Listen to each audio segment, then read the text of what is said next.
ramai yang akan menyebut tentang peristiwa penting, iaitu Al-Isra' wal Mi'raj. Peristiwa Al-Isra' dan Mi'raj adalah peristiwa yang penting. Namun dari segi ahli-ahli sirah, ahli-ahli sejarah, mereka tidak dapat mengenal pasti bilakah sebenarnya tarikh ataupun hari bulan berlakunya Isra' dan Mi'raj itu. Ia berlaku, yakin. Tapi apakah the exact date, tarikh yang sebenar, tidak dapat ditentukan oleh ahli-ahli sirah, para pengkaji sejarah. Sebahagian mereka menyebut 27 Rejab, sebahagian mereka menyebut tarikh-tarikh yang lain. Salah satu sebabnya ialah kerana Nabi SAW tidak menjadikan pada tarikh tersebut apa-apa amalan khusus. Kalau Nabi jadikan ia amalan khusus, tentulah orang tak akan lupa dan orang akan tahu tarikhnya. Oleh kerana tak ada amalan khusus, macam hari raya ada amalan khusus, jadi kita tahu peristiwa-peristiwa yang mana raya haji ke, raya fitr ke, ayam tasyrik, ini semua disebut secara jelas tarikhnya. Yang lain daripada itu seperti Isra' dan Mi'raj tak disebut. Tetapi peristiwa Isra' dan Mi'raj ialah peristiwa yang penting. Kerana peristiwa Isra' itu disebut oleh Allah Subhanahu wa taala dalam suratul Isra' atau surah Bani Israel. Subhanalladzi asra bi'abdihi lailan minal masjidil haram ilal masjidil aqsa alladzi barakna hawlah. Maha suci Tuhan yang telah menjalankan hamba-Nya. Asra bi'abdihi, yang telah menjalankan hamba-Nya. Allah Subhanahu wa taala menyebut nama Nabi kita Muhammad sallallahu alaihi wasallam sebagai Rasulullah. Muhammadun Rasulullah, Muhammad Rasulullah. Tetapi di dalam ayat ini dia tidak menyebut nama Subhanalladzi asra bi Muhammadin, Maha suci Tuhan yang menjalankan Muhammad. Tak. Maha suci Tuhan yang menjalankan Subhanalladzi asra bi rasulihi, Maha suci Tuhan yang menjalankan hamba-Nya. Tidak. Yang menjalankan Rasulnya. Tak. Disebut Subhanalladzi asra bi abdihi, Maha suci Tuhan yang menjalankan hamba-Nya. Maksudnya Muhammad tidak mempunyai apa-apa kuasa di dalam hal ini dan selainnya. Yang memiliki kekuasaan yang mutlak ialah Allah Azza wa Jalla. Muhammad itu hanya dijalankan, maka disebut perkataan hamba bagi menyedarkan kita bahawasanya segala keajaiban ini baliknya kepada Allah Jalla wa'ala. Itu peristiwa Isra', perjalanan daripada Masjidil Haram ke Masjidil Aqsa. Dan peristiwa Mi'raj ialah peristiwa daripada mana Masjidil Aqsa menuju ke Sidratil Muntaha, penghujung sidrah. Sidrah ni pohon, pokok. Pohon bidara tu kita panggil pokok sidr. Yakni pohon yang paling penghujung bagi penciptaan ini. Di mana lepas daripada itu tak ada dah. Itulah yang hujung. Dan Nabi SAW dibawa pergi kepada yang paling hujung itu. Bagi satu perjalanan yang dahsyat. Bila perjalanan ini berlaku, walaupun tarikhnya secara hari bulannya tidak dapat diberikan keputusan secara putus oleh ahli-ahli sirah, tapi kesemua mukmin meyakini dengan pasti berlakunya peristiwa Isra' dan Mi'raj, ruh Nabi dan jasad baginda. Bukan ruh saja. Kalau ruh saja bagaikan mimpi, itu semua taklah menjadi sesuatu yang luar biasa. Tapi apabila ruh dan jasad yang pergi, melalui peristiwa ini, setelah Nabi SAW sebelum itu menghadapi keadaan-keadaan yang berbagai, meninggalnya Abu Talib, walaupun di sisi majoriti Ahlus Sunnati wal Jamaah, Abu Talib meninggal dalam keadaan dia tidak menerima Islam sebagai agamanya, tidak mengucapkan 2 kalimah syahadah. Tetapi Abu Talib di dalam sepanjang rekodnya semasa dia hidup, he was a protector of our Prophet sallallahu alaihi wasallam. Di sudut manusia, masyarakat, Abu Talib adalah pelindung Nabi sallallahu alaihi wasallam. Quraisy nak buat apa? Abu Talib guna kedudukannya. Malu mata orang kata. Dengan Abu Talib tak berapa berani nak langgar Nabi ni. Kenangkan Abu Talib, orang yang ada kedudukan, seorang yang dihormati di dalam masyarakatnya. Abu Talib meninggal. Khadijah, isteri Nabi sallallahu alaihi wasallam, bukan saja seorang yang sentiasa akan bersama dengan Nabi, kerana insan, Nabi itu insan. Innama ana bashar, kata Nabi, sesungguhnya aku ini manusia. Bila ada Khadijah selalu memberi support kepada Nabi. Dia tak pernah bagi Nabi jatuh perasaannya. Apa-apa berlaku, sentiasa perkataannya berpihak kepada Nabi. Sentiasa membela Nabi. Bukan saja membela dengan perkataannya, dirinya, ungkapannya. Khadijah itu membela Nabi dengan hartanya, kerana dia juga orang yang ada harta. Khadijah juga wafat. Khadijah wafat. 2 orang yang sangat penting di dalam hayat Nabi telah wafat. Sahabat-sahabat pula ramai yang ditindas. Sebahagian mereka pergi ke Taif. Sebahagian mereka pergi ke Habasyah. Yang tinggal berhijrah ke Habasyah. Ja'far pergi ke Habasyah. Ummu Salamah pergi ke Habasyah. Osman pergi ke Habasyah. Ramai pergi ke Habasyah. Tuan-tuan, zaman sekarang kita ni, kalau kawan-kawan kita nak pergi jauh, kata aku kena pindah lah, dia orang nak buat kat aku macam ni.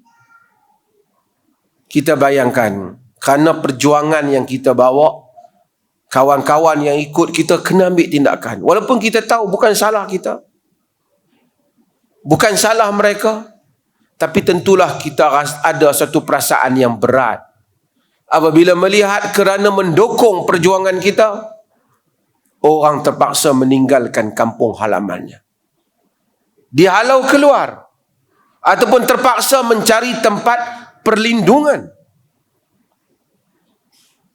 Ramai sahabat ke Habasyah. Kalau sekarang tak apalah, sampai sana nanti kontak lah, hantar email ke. Dulu orang boleh messenger ke, ataupun hantar dulu apa? SMS. Sekarang dah tak ingat lah perkataan lama. Boleh WhatsApp. Ke depan ni tak tahu apa lagi. Itu tak ada. Kalau pergi, sementara nak sampai tu bukan boleh tahu flight pukul berapa terbang, sampai pukul berapa. Pergi melintas padang pasir yang tak tahu apa rencana musuh di tengah padang pasir. Mereka sampai ke sana, pergi ke sana, tinggal Nabi dan orang-orang yang mampu bertahan di Mekah. Setelah melihat orang Mekah tak mau terima, orang besar tak mau terima, yang lemah diseksa, Sumayyah dibunuh, Yasir dibunuh, Ammar disiksa, Bilal disiksa. Barangkali kena pergi cuba kat orang luar pula kot. Mana tahu kot orang luar mau support. Maka Nabi pergi ke Taif. Sekarang tuan-tuan pergi ke Mekah, dia akan ada trip ke Taif. Saudi pun telah develop Taif ni, ada hotel cantik sekarang. Tapi dulu Taif terkenal sebagai ladang buah-buahan. Kerana dia lebih sejuk, lebih tinggi, sejuk, dan banyak buah-buahan yang elok-elok ada di Taif. Nabi pergi ke Taif. Saya ringkas sekali, bukan nak cerita peristiwa ni. Di Taif, orang Taif tak terima. Setiap pintu pemimpin Taif yang Nabi ketuk. Bukan saja mereka menghalau Nabi, bahkan menyuruh anak-anak, budak-budak mereka melontar Nabi dengan batu. Sehingga tidak tinggal lagi di tubuh Nabi melainkan kesan darah lontaran orang Taif.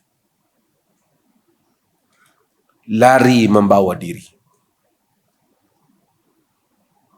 Dalam doa yang selalu saya baca dan tuan-tuan baca, walaupun riwayatnya mursal, tapi disebut oleh ahli-ahli sirah, hatta di kalangan ahli-ahli hadis menyebut riwayat ini.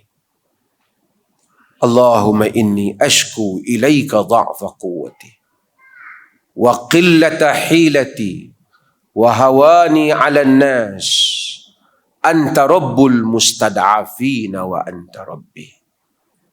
Ya Allah, aku mengadu kepadamu lemahnya kekuatanku, sedikitnya helahku, dan hinanya aku ini di kalangan manusia. Engkau adalah Tuhanku. Engkau adalah Tuhan orang-orang yang ditindas. Engkau adalah Tuhanku. Ila man takiluni, kepada siapa kau nak serahkan aku ini? Ila ba'idin yatajahamuni am ila aduwin mallaktahu amri, kepada orang jauh yang tidak mau memperdulikan aku, ataupun kepada musuh yang kau jadikan mereka itu menguasai urusanku. Dalam keadaan diri berdarah, luka, orang Mekah tak mau, orang luar baling dengan batu, pergi dengan anak angkatnya, bersendirian di tempat orang, makan tak ada, tempat perlindungan tak ada, bawa diri dibaling bukan oleh orang-orang dewasa, kanak-kanak di jalanan. Seorang Nabi, seorang Rasul yang ditabalkan oleh Allah. Ila man takiluni, pada siapalah kau nak serahkan aku ini, wahai Tuhan. Nabi tidak berputus asa, tapi ini munajat. Ini adalah rintihan. Tapi Nabi kata, illam yakun bika alayya ghadab fala ubali. Jika engkau tidak murka kepadaku, tak kisahlah apa nak berlaku, berlakulah. A'udzu binuri wajhika alladhi asyraqat lahu adh-dhulumat wa salaha alaihi amrud dunya wal akhirah. Aku berlindung dengan wajahmu, wahai Tuhan, yang dengannya diterangi kegelapan-kegelapan, dibaiki dengannya urusan dunia dan akhirat. laka utba hatta tarda an tunazzila alayya ghadabak atau tahilla alayya sakhatak. Aku berlindung dengan cahaya wajahmu. Aku berlindung dengan cahaya wajahmu itu daripada diturunkan kepadaku marahmu, dihalalkan kepadaku murkamu. Laka utba hatta tarda wa lakal utba ba'da ridha wa la hawla wa la quwwata illa billah. Padamulah pengharapan sehingga engkau redha. Tidak ada daya dan tidak ada upaya melainkan denganmu ya Allah. Balik ke Mekah. Dalam perasaan yang demikian, orang Mekah tak benarkan Nabi masuk. Tak boleh masuk rumah sendiri, kampung. Kerana Mekah ni nak masuk, kena ambil permission daripada kepimpinan dia. Nabi terpaksa mencari Mut'im bin Adi. Kafir Quraisy tapi sudi untuk melindungi Nabi. Mut'im bawa anak-anak dia, benarkan Nabi. Amujirun anta ami muttabi'. Pembesar Mekah tanya, kau ni dah jadi sekadar nak lindung jaga ataupun kau dah jadi pengikut ni? Bal mujir, aku lindung dia. Dalam suasana yang sugul yang seperti itu, dalam mihnah yang berat seperti itu, ini bukan dakwah sekadar nak ajak orang naik atas pentas berzikir beramai-ramai, tapi ini adalah dakwah mengajak manusia mengubah sistem hidup, mengubah cara hidup. Kalau sekadar Nabi kata tak ada apa, aku hanya nak ajak kamu berzikir ramai-ramai, jangan dengan aku. Lepas pada tu kamu nak sembah pokok ke apa pun tak apa, niat Allah je. Nak sembelih atas jabatan ke, nak sembelih bawah jabatan pun tak apa. Tak, Nabi menyebut la ilaha illallah. Tidak ada ilah melainkan Allah. Memutlakkan peribadatan hanya pada Allah dan menolak selain daripada. Dalam kesugulan keadaan yang seperti itu, dalam keperitan yang seperti itu, Allah menghadiahkan untuk nabinya peristiwa Isra dan Mi'raj. Satu jemputan untuk datang menyaksikan apa yang telah berlaku di alam ini. Supaya tidak hanya terkungkung dengan environment Mekah, Nabi pergi ke Baitul Maqdis, menaiki burak sampai ke Baitul Maqdis. Dalam riwayat Bukhari, Muslim, Imam Ahmad, Al-Hakim, jika dirangkumkan riwayat-riwayat itu, menaiki kenderaan yang tidak pernah manusia naik, sampai ke sana, berjumpa dengan para anbiya, supaya dapat merasakan perjuangan ini bukan hari ini dan berakhirnya di sini. Perjuangan ini adalah perjuangan yang telah bermula sejak kejadian manusia. Ia berkesinambungan sehingga akhir zaman. Dan setiap yang membawanya telah membayar harga yang mahal. Dibenci oleh kaumnya, dimusuhi dan disakiti, dikutuk dan dihina, bagi membolehkan manusia akur kepada sistem la ilaha illallah Muhammadur Rasulullah, ataupun la ilaha illallah, tidak ada ilah melainkan Allah, bagi rasul-rasul yang sebelum daripada itu. Kemudian naik ke Sidratul Muntaha, melihat alam yang selama ini dia beritahu kepada orang, alam yang dia rasai sendiri. Manusia tidak boleh terkongkong dengan alam yang dia lihat, tapi pergi kepada alam yang lain, di mana padanya ada syurga. Pergi ke Sidratul Muntaha, melihat apa yang tak dilihat oleh mata kasar.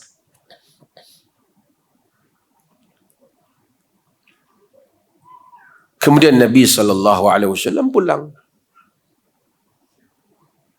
Walaupun Allah memberikan hadiah, tapi kembali kepada alam biasa, ini adalah alam cabaran. Dunia adalah dunia ibtila, cabaran. Ketika Nabi diam, Abu Jahal lalu, dia kata, Afi syai', ada benda baru wahai Muhammad? Nabi kata, ya. Semalam aku pergi ke Baitul Maqdis, naik ke langit. Kemudian Abu Jahal kata, kemudian pagi ni kau ada kat sini? Ya, kata Nabi. Abu Jahal ni, dia tak tunjuk kata dia tak setuju. Dia relax. Dia kata, Muhammad, kalau aku panggil orang ramai, kau mau tak cerita benda tadi yang kau cerita kat aku? Nabi kata, aku cerita. Abu Jahal sanggup pergi buat jemputan ceramah tu. Dia panggil semua orang supaya datang. Orang berkumpul, Abu Jahal dengan Nabi, seolah-olah Abu Jahal dengan Nabi lah di pentas tu. Dan Abu Jahal kepada nama, ya Muhammad, hadis qaumak ma haddatsani. Wahai Muhammad, cerita pada kaummu apa yang kau cerita ke aku tadi. Bila Nabi SAW menceritakan apa yang telah diceritakan, ada yang tepuk dahi, ada yang tepuk muka, ada yang tepuk kepala, ada yang tergelak, macam-macam. Ada yang, kalau menurut riwayat Aisyah, ada yang dah nak beriman, batal. Tuan-tuan, kalau kita cerita hal itu pada zaman ini selalu saya cerita sejak dulu. Cerita ke anak-anak kita, semalam abah terbang pergi ni. Oh, dia kata mesti abah tengok filem ni kan. Pasal sekarang ni orang tak, walaupun benda tu kita tahu tak berlaku, tapi oleh kerana khayalan itu tak pelik. Oh, banyak filem-filem macam-macam, Superman ke, apa ke, macam-macam. Jadi manusia dah berkhayal. Manusia, dan kemudian manusia tahu ada kapal terbang, ada. So untuk satu orang cerita, walaupun orang tersenyum, kita biar betul kau ni, tapi khayalan itu sampai. Tentu faham maksud saya? Orang kata dapat khayal lah. Zaman tu tak ada TV ke apa, tak ada. Hanya manusia deal dengan apa yang mereka dengar dan mereka lihat. Bila Nabi cerita benda ni, sesuatu yang besar, sesuatu yang tak tercapai oleh khayalan mereka. Kita mungkin tak benarkan, tapi tercapai khayalan kita. Tak tercapai oleh khayalan mereka. Nabi struggle dengan orang-orang yang percaya dan tak percaya.